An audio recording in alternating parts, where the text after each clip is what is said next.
जय हिंद साथियों, मैं सत्येंद्र कुमार आपके अपने एसके अकेडमी में स्वागत करता हूं। साथियों, उम्मीद करते हैं कि आप अच्छे होंगे, मस्त होंगे, जबरदस्त होंगे और आपकी पढ़ाई कंटिन्यू चल रही होगी। तो साथियों, आज जो है कि हम जब प्रक्रमों का पार्ट 3 लेकर आ गए हैं साथियों। इसके पहले पार्ट 2 हमने करा दिया, पार्ट 1 भी करा दिया है साथियों। जो भी बच्चे यदि पार्ट 1 पार्ट 2 नहीं देखे हैं और इसके पिछला यानी कि पार्ट 1 पार्ट 2 पार्ट 3 जितने भी हैं, यानी कि मान लीजिए तो केमिस्ट्री ट्यूटर साथियों कंप्लीट हो गया। ये हमारा जीव विज्ञान में है जो साथियों, और बहुत ही बेटर तरीके से और बहुत ही छोटे छोटे वीडियो में हम आपको हर एक टॉपिक पर चर्चा किया है साथियों, जो परीक्षा के दृष्टि से अलेवल है।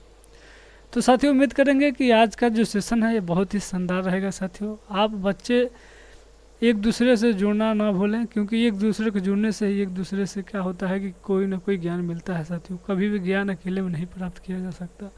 जब तक एक दूसरे के संपर्क में नहीं आएंगे तब तक ज्ञान की प्राप्ति नहीं हो पाएगी।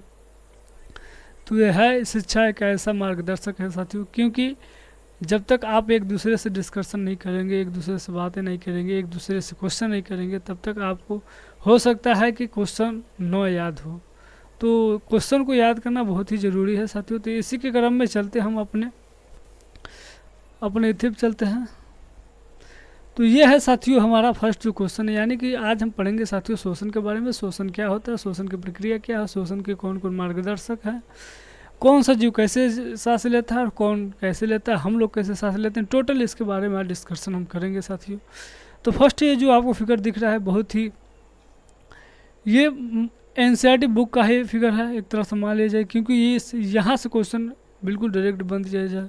यानी कि ये जो है फिगर, ये वाला ये फिगर आपको देकर सीधे ये पूछ देगा कि ये जो है ये क्या है। जो कि कूपिका जो यहाँ पर दिख रहा है आपको, ये कूपिका ही पूछ देगा कि मतलब ये कूपिका क्या होती है। तो टोटल इसी के बारे में आज हम जानेंगे साथियों कि क्या क्या होती हैं। तो इसके आगे अब चलते हैं कि क्या होती हैं, ये प्रक्रिया हम जानेंगे। अब यहाँ देख लेते हैं कि हमारा ये शोषण किसे कहते हैं। तो सबसे बेटर तरीका है कि शोषण किसे कहते हैं। सिंपल सी भाषा में ये कह दिया जाए कि जो हम सांस लेते हैं छोड़ते हैं उसे क्या कहा जाता है, शोषण कहा जाता है। लेकिन हमें क्या करना है, परीक्षा की दृष्टि से कुछ लिखना है, कुछ समझाना है। तो कैसे करेंगे, एग्जामिनर को कैसे लिखकर बताएंगे। तो आप यहाँ पर डालेंगे आंसर में क्या लिखेंगे कि सांस लेने व और छोड़ने की क्रिया को शोषण कहते हैं। बहुत ही बेटर तरीका से जो हमने कहा बिल्कुल वही है। शोषण की क्रिया को हम ऑक्सीकरण की क्रिया भी बोलते हैं। ऑक्सीकरण की क्रिया क्या, ऑक्सीकरण की क्रिया भी बोलते हैं। ये दिमाग में होना चाहिए। यानी कि जब हम सांस लेते हैं और छोड़ते हैं, इस क्रिया को शोषण करते हैं और इस क्रिया को होने की प्रक्रिया को हम ऑक्सीकरण भी कहते हैं। ये हमारा आंसर के रूप में नोट करना है। अब इसके आगे भी कुछ है साथियों, क्योंकि इसमें ऑक्सीजन की आवश्यकता होती है। बिना ऑक्सीजन के शोषण क्रिया संपन्न नहीं हो सकता है। बहुत ही बेटर बात है, क्योंकि जब भी हम सांस लेते हैं तो उसमें ऑक्सीजन की भूमिका सर्वाधिक होती है। क्या होती है, तो वो ऑक्सीजन की भूमिका सर्वाधिक होती है। यदि ऑक्सीजन ना हो तो फिर समझ सकते हैं क्या हो सकता है। तो ऑक्सीजन की भूमिका सर्वाधिक होती है साथियों। और इसी के क्रम में तो कुछ अन्य भी प्रकार की यहाँ पर कुछ लाइनें दी गई हैं कि शोषण के फलस्वरूप हमें ऊर्जा मिलती है और शरीर में हमें ऊर्जा भी बनती है। यह एक अपचयिक अभिक्रिया है। अपचयिक अभिक्रिया यहाँ पर देख लीजिए साथियों, एक अपचयिक क्रिया है और एक दूसरा हमारा ऑक्सीकरण की क्रिया। दो क्रियाओं का नाम याद रखना है, अपचयिक अभिक्रिया, एक ऑक्सीकरण की अभिक्रिया। कब होता है, जब हम सांस लेते हैं। सांस लेना और छोड़ने की प्रक्रिया को हम शोषण कहते हैं। इसे ऑक्सीकरण की क्रिया भी कहते हैं, अपचयिक की अभिक्रिया भी कहते हैं। और साथियों इसे क्या बोलते हैं कि साथियों, यदि आप शोषण लेते हैं तो इससे ऊर्जा मिलता है और क्या मिलता है, उसमें हमें मिलता है। तो ये साथियों टोटल है। आप नोट्स कैसे बनाएंगे, यहाँ पर ये डालेंगे कि शोषण किसे कहते हैं, यहाँ पे आंसर के रूप में लिखेंगे और ये टोटल लिखेंगे। अब आगे देख लेते हैं साथियों क्या होता है इसमें। तो इसमें जो है कि शरीर में ऊर्जा बने रहने के निम्न कारण है। पहला शोषण और दूसरा क्या है, रक्त परिसंचरण, यानी कि नसों में खून का प्रवाह होना। बहुत ही बेटर तरीके से ये बता दिया जाए आपको कि हमें हमारे शरीर में कैसे बनता है, उष्मा मतलब टेम्परेचर एक तरह माना जाए, तो ये कैसे बन सकता है आप बताओ। आपको ये पूछ दिया है कि हमारे शरीर में उष्मा कैसे बनता है, तो आप सीधे सी एग्जाम्पल के रूप में बता देना कि जब हम ऑक्सीजन लेते हैं तो हमारे शरीर में ऊर्जा मिलता है और उष्मा मिलता है। ठीक, यहाँ पे यही इसका आंसर होगा। लेकिन हमें ये दूसरा भी ये कहा जाता है कि रक्त का परिसंचरण हमारे नसों में, रक्त का परिसंचरण किस में होता है, नसों के द्वारा होता है, यानी कि नसों में ही होता है, तो उसमें भी ऑक्सीजन की भूमिका होती है। तो यहाँ पर आगे चलकर देख लेते हैं कि उसमें क्या क्या होती हैं, कि श्वसन अंग के बारे में जान लेते हैं। श्वसन अंग क्या है, ये प्रक्रिया क्या होता है, श्वसन अंग क्या है ये बिल्कुल जान लेंगे। यानी कि स्तनधारी जीव में श्वास कैसे लेते हैं, सबसे बेटर तरीका। स्तनधारी किसे कहते हैं, लक्षण जान लीजिए स्तनधारी का। जिनके शरीर पर मतलब बाल पाया जाता है, स्तन होता है और वो बच्चे को जन्म देते हैं। सबसे मोस्ट इम्पोर्टेंट है कि वो बच्चे को जन्म देती है, अंडे नहीं देते हैं, तो वो क्या कहलाते हैं, स्तनधारी कहलाते हैं। चमगादड़ क्या है, आप जवाब दीजिएगा कमेंट बॉक्स में। चमगादड़ क्या है, स्तनधारी एक बच्ची है, इसे कमेंट बॉक्स में ज़रूर बताइएगा आप लोग। तो इसी के अनुसार हम चलते हैं कि ये जान लें कि स्तनधारी कौन होते हैं। स्तनधारी का हमने 3 लक्षण बताया कि यानी कि जिनके शरीर पर बाल होते हैं, स्तन होता है और बच्चे को जन्म देते हैं, अंडा नहीं देते हैं। मुर्गी के ऊपर भी बाल होता है लेकिन वो अंडा देता है, इसलिए स्तनधारी नहीं होता है। लेकिन जो बच्चे देते हैं और दूध पिलाते हैं उन्हें क्या कहा जाता है, स्तनधारी कहा जाता है। जैसे कि मान लीजिए कि इसमें बहुत से हैं, जैसे कि बकरी, भैंस, गाय, मनुष्य और भी बहुत से प्राणी हैं, बंदर हैं और भी हैं, तो ये टोटल क्या है, स्तनधारी में आते हैं। तो ये शोषण कैसे करते हैं ये हम जानेंगे। तो ये शोषण करते हैं स्तनधारी, यानी कि आंसर में लिखेंगे स्तनधारी जीव फेफड़े से सांस लेते हैं। किससे सांस लेते हैं, तो फेफड़े से लेते हैं। जैसे यहाँ पे एग्जाम्पल गाय, कुत्ता, बिल्ली, मानव, ईटीसी ये सब लिख दिया गया है ताकि आपको क्या हो, बहुत ही बखूबी तरीके से जान सके और बता सके किसी को भी यदि कोई पूछे तो। दूसरा क्वेश्चन ये है कि कीट, कीड़े और मकोड़े किससे सांस लेते हैं। अब देखो कीट, कीड़े, मकोड़े जो मान लिया जाए तो बहुत ही ये जो होता है हमारा कि मोलस्का, थैलोफाइटा, आर्थ्रोपोडा, वाइचर, ये सब जो प्रकार के जानवर होते हैं उन सबों को बात किया जाता है कि मतलब कैसे ये सांस लेते हैं। तो वे सांस कैसे लेते हैं आपको ये बता दें कि वो सबसे बेटर ये होता है कि वो श्वसन नलिका द्वारा सांस लेते हैं। श्वसन नलिका जो कि यहाँ पर देख लीजिए, कीट मकोड़े एवं सांस कैसे लेते हैं, तो कीट मकोड़े श्वसन नलिका से सांस लेते हैं। किससे सांस लेते हैं, तो श्वसन नलिका से सांस लेते हैं। यहाँ तक तो कन्फर्म है बाबा। तो यहाँ तक क्या है कि हमने ये जाना कि स्तनधारियों में किससे सांस लेते हैं, फेफड़ों द्वारा, कीट मकोड़े श्वसन नली द्वारा। लेकिन कुछ साथियों ऐसे भी होते हैं कि उन्हें अलग तरीके से सांस लिया जाता है। जैसे यहाँ पर मान लो कि कोई जलीय जीव है, कहाँ है, एक जलीय जीव है, जलीय जीव किससे सांस लेते हैं, अब ये बताओ। मछली है, मेढक है, मगरमच्छ है, कछुआ है, कैसे सांस लेते हैं, सबसे जलीय जीव है।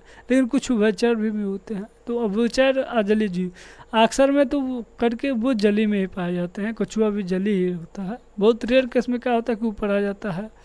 मगरमच्छ भी कभी का रेयर केस में ऊपर आ जाते हैं, लेकिन सर्वाधिक करके ये। तो यहाँ पे साथियों जो है कि हमारा जलीय जीव के बारे में टोटल हमें जानना है। जलीय जीव के बारे में अभी जो हमने चर्चा किया ये बहुत ही इम्पोर्टेंट रहता है।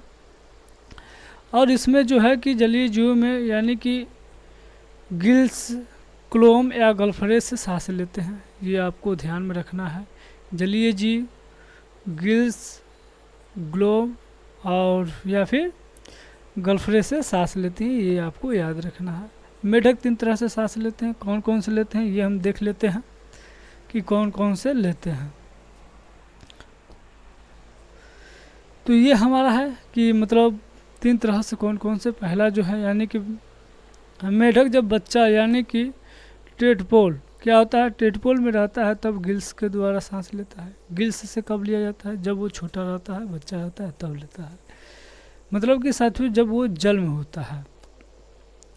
दूसरा क्या है, मेढक जवानी में भूमि पर और पानी में फेफड़े से सांस लेता है। मतलब कि जब वो मतलब बड़ा हो जाता है, किशोरावस्था के रूप में आ जाता है, तो क्या होता है कि वो कभी जल में रहता है तो कभी स्थल पर रहता है। तो इस कंडीशन में वो क्या करता है कि अपना श्वसन द्वारा यानी कि क्या करता है, सांस लेता है फेफड़े द्वारा। तीसरा कंडीशन क्या होता है कि मेढक भूमि के अंदर त्वचा से सांस लेता है। यानी कि जब अधिक जून जुलाई के समय में जब अधिक गर्मी पड़ती है तो वो क्या करता है कि वो धरती में कुछ क्या होते हैं, समाहित हो जाते हैं, और जब समाहित हो जाते हैं तो वो अपनी त्वचा से क्या करते हैं, सांस लेते हैं। तो ये है कंडीशन है साथियों, यहाँ तक था। अब इसके आगे हम देख लेते हैं कि क्या होता है हमारा।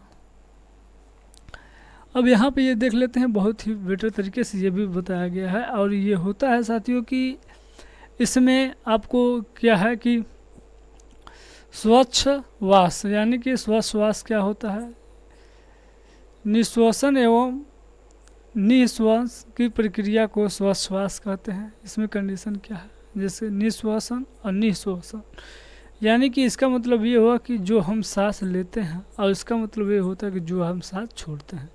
यदि हम देख लेते, यदि कार्बन यानी कि यहाँ पर पूरे वायुमंडल में 78% हमारा नाइट्रोजन होता है, 21% साथियों टोटल हमारा ऑक्सीजन होता है, और 0.03% हमारा कार्बन डाइऑक्साइड होता है। तो इसमें क्या होता है साथियों कि यदि हम 78% क्या करें, नाइट्रोजन लेते हैं, तो 78% क्या करते हैं, छोड़ भी देते हैं। यानी कि जितना आता है उतना ही क्या करते हैं, रिटर्न कर देते हैं। लेकिन बात यदि यहाँ पर ऑक्सीजन की आ जाती है, तो ऑक्सीजन हम 21% लेते हैं, तो हमें 17% ही क्या करते हैं, छोड़ देते हैं। यानी कि इसमें 4% का लॉस हुआ। ये 4% का लॉस कहाँ होता है, यानी कि फेफड़े के द्वारा हमारे रक्त को हर एक नसों में क्या करता है, ये सेटिस्फाई कर देता है, और एक दूसरे में क्या होते हैं, बट जाते हैं। तो ये है कंडीशन साथियों। अब इसके बाद देख लेते हैं कार्बन डाइऑक्साइड जो है हमारा CO2 हमारा 0.03% है, और हम क्या करते हैं, ये इतना जो होता है ग्रहण करते हैं, लेकिन लगभग 4% में क्या करते हैं, बाहर करते हैं। तो ये है कंडीशन है साथियों। अब इसके बाद जो होता है साथियों वो हम देख लेते हैं कि इसके बाद जो है श्वसन मार्ग क्या कहलाता है। श्वसन मार्ग क्या है, श्वसन मार्ग कैसे कार्य करता है, टोटल इसके बारे में हम जानेंगे। तो यहाँ पर जो हमारा साथियों है श्वसन मार्ग, आंसर में क्या लिखेंगे, वायु जिस मार्ग से जाता है उसे हम श्वसन मार्ग बोलते हैं। श्वसन मार्ग कुछ इस प्रकार से होते हैं, जैसे कि नासिक क्षेत्र, नास द्वारा, नासक का पार्ट क्या होता है ये जानेंगे। समझिए वो कि हमारे यहाँ नाक यानी कि नोज बोलते हैं ना, नाक यानी कि यहाँ से जो प्रक्रियाएं होती हैं और टोटल क्या होती है हमारे शरीर के माध्यम से पूरे फेफड़े तक जो जाती हैं, वही हमारा कहलाता है श्वसन मार्ग कहलाता है। सांस मार्ग नहीं, श्वसन मार्ग कहलाता है। तो ये कंडीशनें होते हैं साथियों। अब देख लेते हैं कि कौन है इसमें नासा का पार्ट का होता है, ये जान लेते हैं।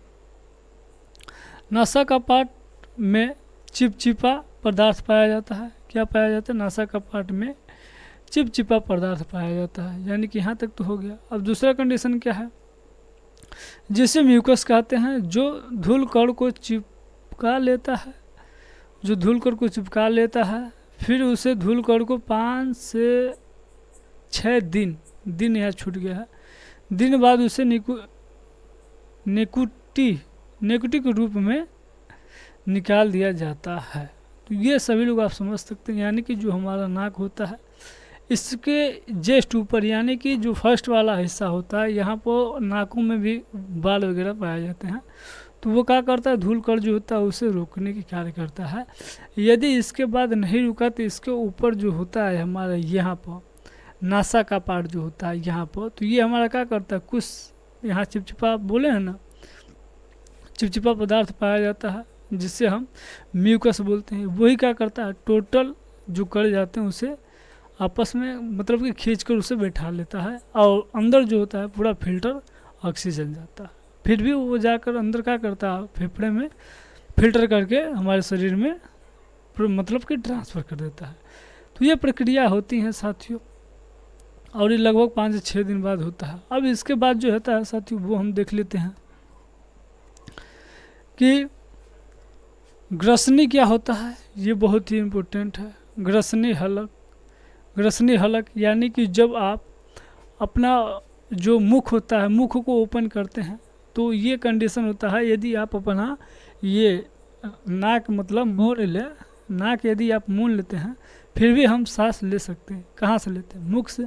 और मुख में 2 नलिकाएं खुली होती हैं, जैसे 2 नलिकाएं यहाँ पर खुली होती है उससे 2 नलिका हमारे मुख के अंदर खुली होती हैं, उससे हम क्या बोलते हैं? ग्रसनली बोलते हैं, ग्रसनी बोलते हैं, जिसके हम हलक बोलते हैं। यहाँ पर क्या होता है? स्वतंत्र तंत्रिका, यानी कि स्वतंत्र तंत्रिका भी क्या होती है इसमें शामिल होती है श्वसन में, यानी कि यहाँ पर होता है जिससे हम वक्कल बोलते हैं। क्या बोलते हैं? वक्कल के रूप में होते हैं, वॉइस बॉक्स के रूप में यहीं पे स्थित होता है। तो ये हमारे 2 कंडीशन हुई जो श्वास से रिलेटेड है। तीसरा कंडीशन ये हम देखते हैं यहाँ पर, क्या तीसरा क्या है?